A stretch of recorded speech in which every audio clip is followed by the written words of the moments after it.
So it's 2003. I just colored my hair, and you guys know that it broke off.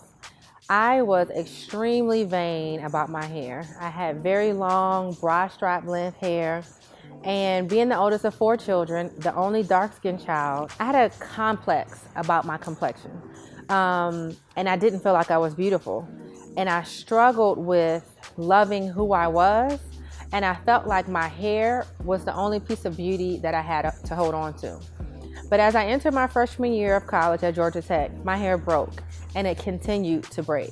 And so I kind of thought back to the time when my mom had gone natural and I saw how her hair thrived after she had let go of the perm. And I had I am not my hair, come to Jesus, let me get my life moment. And I decided that I'd have my last relaxer Christmas of 2005. My mom really didn't believe me because she knew how crazy I was about my hair, but I did it. In the summer of 2006, I go home to Augusta and I say, Mom, I'm ready to cut it off.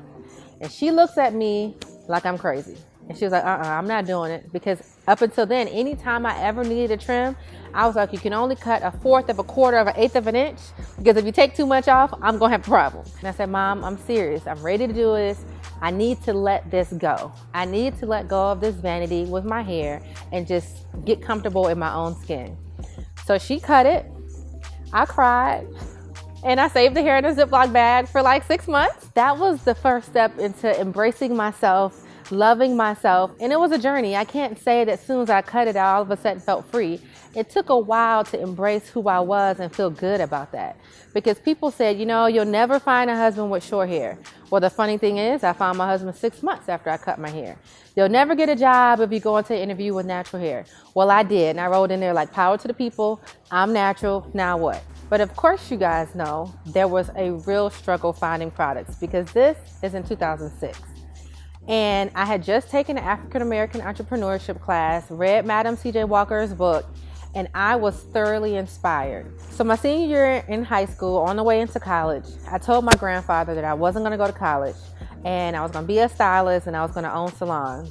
And I'll never forget what he said to me. He said, baby, one thing nobody can ever take away from you is an education. I think back on that often because I realized that had I not gone to college and taken that class,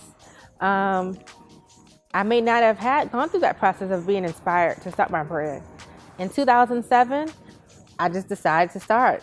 And my first brand was Coco Curls. That was my baby, my first baby. My husband created the logo for me and he presented it to me as my graduation gift from college in 2008.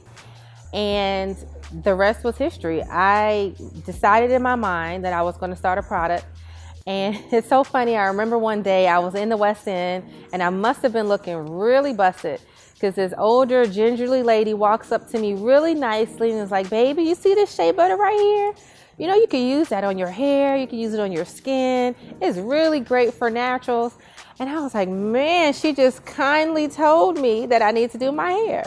So I took that shea butter home and I mixed it up and I melted it up. And when I tell you the first Coco Curls products was like Soul Glow, it was straight coming to America, grease spots on the sofa, all of that. But I knew that the world needed something better and I was inspired to create it. Make sure you visit our website at www.moisturelove.com to learn more about our brand and shop our amazing products. And like us, follow us on Twitter, Facebook, and Instagram at Moisture Love.